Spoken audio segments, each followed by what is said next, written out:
This was wonderful. The advertisements in the Times said, "The Sphinx has just left Egypt." And it continued in this vein, and then eventually, on a day-by-day basis, the Sphinx has arrived at the Egyptian Hall, and it created an absolute sensation.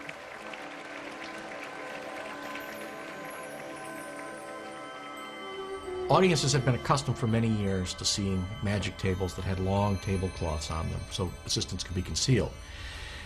But when Stodare performed the Sphinx, he made it a point of using a very simple wooden table with simple thin legs so that everyone saw that it was isolated in the middle of the stage and there was no one that could approach it without being seen. He then opened the front door of the box, and there inside was the apparent effigy of an Egyptian. And Stodare very pointedly retired to an edge of the stage. "Sphinx, awake."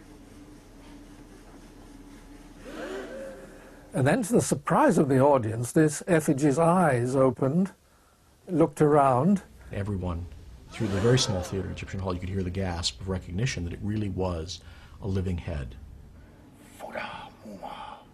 The head was undoubtedly alive, and it spoke and nodded.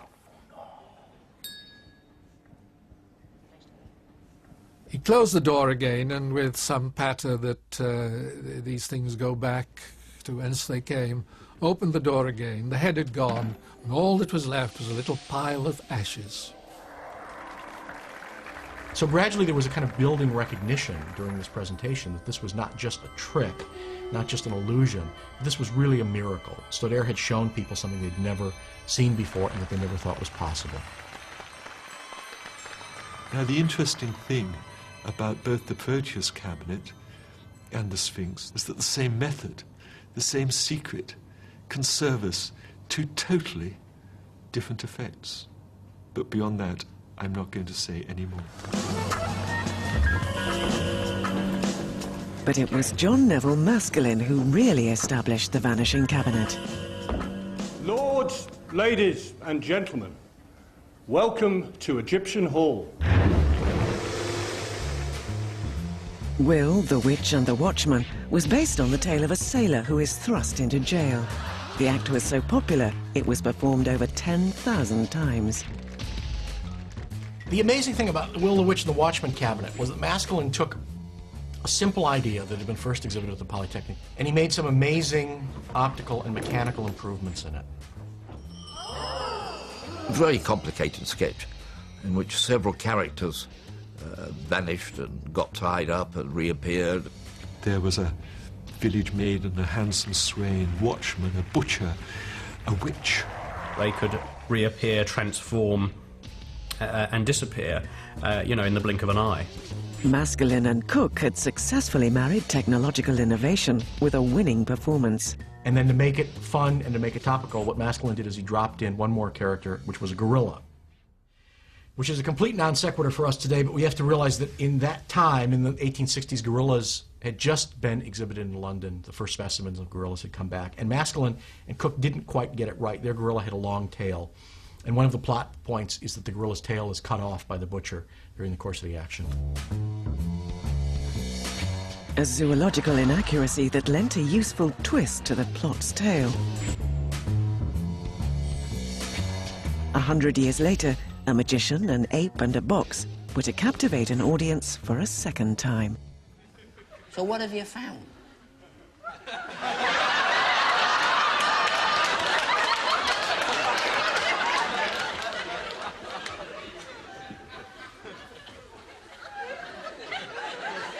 Normally on this show we do not give away our deadly secrets, ladies and gentlemen, but in truth, as all the magicians' tricks are supposed to be done, this one was done with mirrors.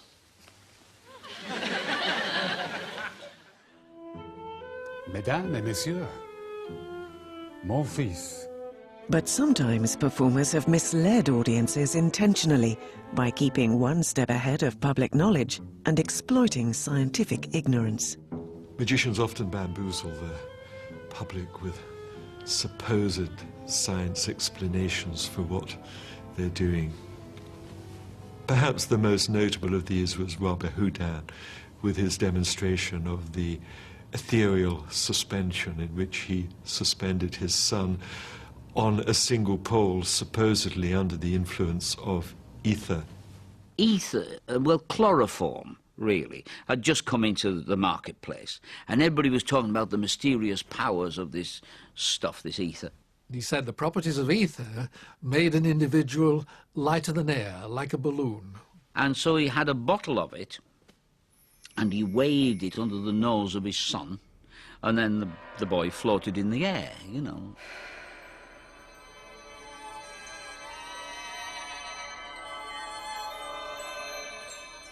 Now, to further the illusion, in the wings, genuine ether was being poured onto a hot shovel so that the vapour would come over the footlights to the audience and create the real atmosphere.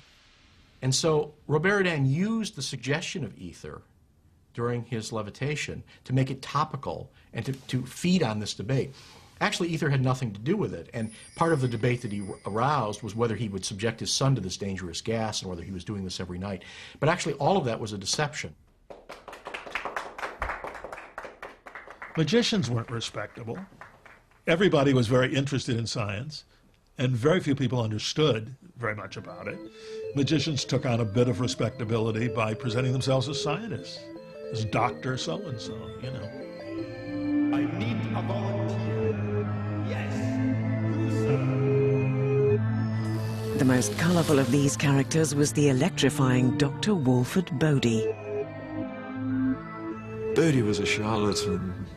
Dr. Walford Bodie, MD. It didn't stand for Doctor of Medicine, it stood for Merry Devil or Master Deceptionist.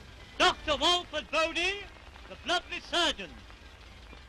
Bodie exploited ignorance and made outrageous claims about his abilities to control and tame that newfangled and dangerous discovery, electricity. Now sit yourself down. I think that Bodie would have really done anything to get an audience into a theatre. He claimed to be able to withstand the most astonishing amount of electricity passing through his body, and also claimed to be able to cure the sick and the paralysed. Trust me. No! So he used to get someone supposedly out of the audience, put them into the electric chair and fry them, essentially. And he was kind of capitalising on the popular backlash against how cruel this was. He used the properties of electricity, which of course at that time were a completely unknown entity to the vast majority of the populace. And the knowledge that a high voltage combined with a low amperage is not harmful in any way. But of course people are always very keen to see a bit of cruelty on the stage, and still are today.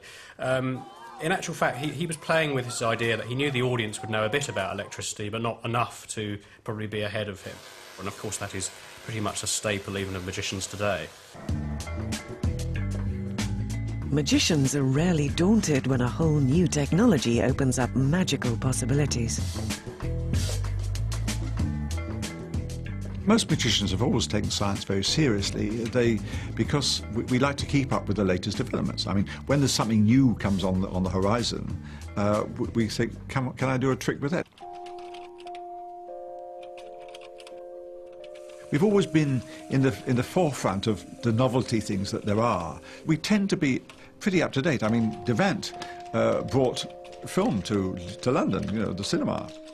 Maskelyne and Cooke were well established at the Egyptian Hall when, in 1893, they employed for the first time a man whom everyone who saw him regarded as the master. David Devant was Maskelyne's protégé and was to become the founding president of the Magic Circle. He was also, in many people's opinion, the greatest British magician ever. David Devant represented the new age in magic.